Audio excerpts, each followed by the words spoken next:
বাংলাদেশে সবচাইতে বড় রাজনৈতিক দলের মহাসচিব সাহেব বলেন নাই রাজনীতির সাথে কোরআনের কোনো সম্পর্ক নাই। তো রাজনীতির সাথে কিসের সম্পর্ক? রাজনীতির সাথে পশ্চিমাতন্ত্রের সম্পর্ক, রাজনীতির সাথে নফসতন্ত্রের সম্পর্ক না শয়তানি তন্ত্রের সম্পর্ক? কোরআনের সাথে সবকিছু সম্পর্ক আছে। খাওয়ার সম্পর্ক, ঘুমানোর সম্পর্ক, পোশাক পরার সম্পর্ক, দাঁত ব্রাশ করার সম্পর্ক, বিয়ের সম্পর্ক, দাম্পত্য জীবনের সম্পর্ক, এমনকি স্ত্রী সহবাসের সম্পর্ক, সব সম্পর্ক আছে। রাজনীতির সাথে সম্পর্ক নেই। যুক্তি কি? রাজনীতি তো পরিবর্তনশীল, এখানে নতুন নতুন অনেক কিছু ঘটে। তো কি হয়েছে রে ভাই? পুরো দুনিয়াটাই তো পরিবর্তনশীল, অর্থনীতিও তো পরিবর্তনশীল, আমি আপনি তো পরিবর্তনশীল। তাহলে সংবিধানও রাখো কিসের জন্য দেশে? সংবিধান তো সেই ৭২-এর সংবিধান রাখার জন্য আন্দোলন করছে।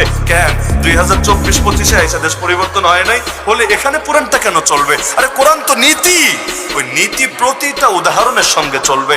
এখন কেউ যদি রাজনীতি থেকে ধর্মরে মাইনাস করতে চায়, আরে কি আসলে মুসলমান বলা যায়?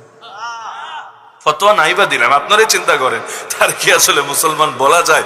এই লোকগুলা কারে খুশি করতে চায়, আল্লাহরে না ইন্ডিয়া?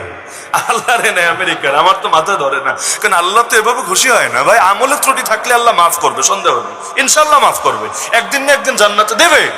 ইমানে যদি ত্রুটি হয়ে যায়, এক জায়গায় মানে এক জায়গায় মানে না, মুক্তি দিবে কিভাবে?